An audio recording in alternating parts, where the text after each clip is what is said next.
નમસ્કાર મિત્રો, health holding ચેનલમાં આપનું સ્વાગત છે. આજનો વિડીયો કુંભલગઢની દિવાલ પરના ટ્રેકિંગનો છે. જરૂર નિહાળો.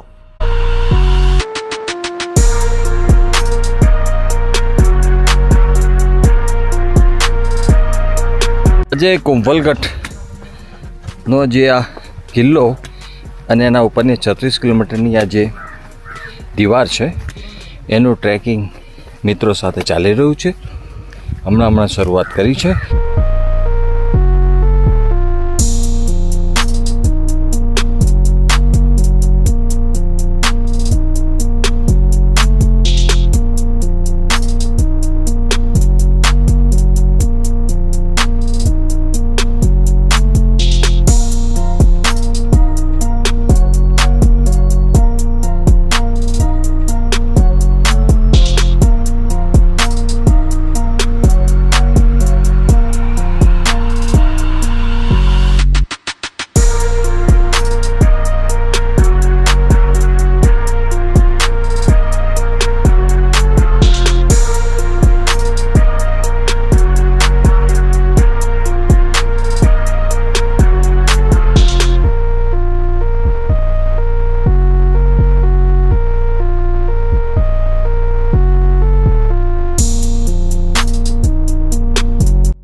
હેલો, કુંભલગઢ ફોર્ટની આ દિવાલ જે લગભગ અમે 3 કિલોમીટર જેવું ચાલ્યા હશું.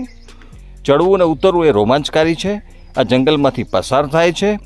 સારું એ છે કે ગઈકાલ રાત્રે વરસાદ પડેલો હતો કમોસમી, એના કારણે ઠંડક જેવું વાતાવરણ છે. આ એક આહલાદક અનુભવ કરવા જેવો છે.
સવારના 8:15 વાગ્યાથી શરૂ થયેલી આ વોલ ઉપર ટ્રેકિંગની સફર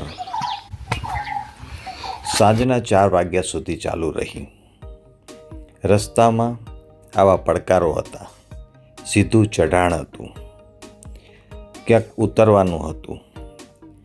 આમ આ દિવાલ 36 કિલોમીટર લાંબી જણાવવામાં આવે છે, પરંતુ અમારા અનુભવે આ 15થી 16 કિલોમીટરનું આમાં ટ્રેકિંગ છે. એક પર્વત એવા હતા કે જેના ઉપર આ દિવાલ અને એના પગથિયા જતા હતા અને નીચે ઉતરતા હતા, જે અમે છોડી દીધું હતું. રસ્તામાં વચ્ચે એક આદિવાસી ગામ છે, ત્યાં આ લોકો બધા રહે છે.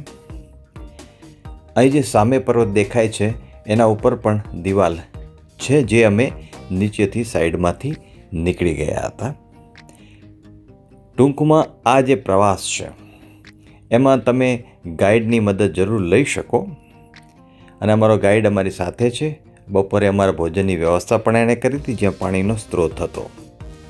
પરંતુ ગાઈડ વિના પણ તમે મેઇન દરવાજો કુંભલગઢનો છે ત્યાંથી ટિકિટ લઈ અને જે ફોર્ટ જોવા માટેની ટિકિટ છે એનાથી જ તમે દિવાલે ઈચ્છા પડે એટલું ચાલી શકો છો. ગુજરાતી ભાષામાં કદાચ આવા પ્રવાસનો આ પહેલો વિડીયો છે, એટલે મિત્રો તમે સરસ રીતે નિહાળજો. પ્રેરિત કે પ્રોત્સાહિત થાઓ તો જરૂર જણાવજો, તમને વધુ માર્ગદર્શન આપવામાં આવશે. અને આપણી આ ઐતિહાસિક ધરોહર જે અત્યારે 2-3 જગ્યાએથી તૂટક છે, તૂટેલી છે વરસાદના કારણે, પાણીના પ્રવાહને કારણે, પરંતુ સમગ્ર રીતે જોતાં હજી પણ ઇન્ટેક્ટ છે.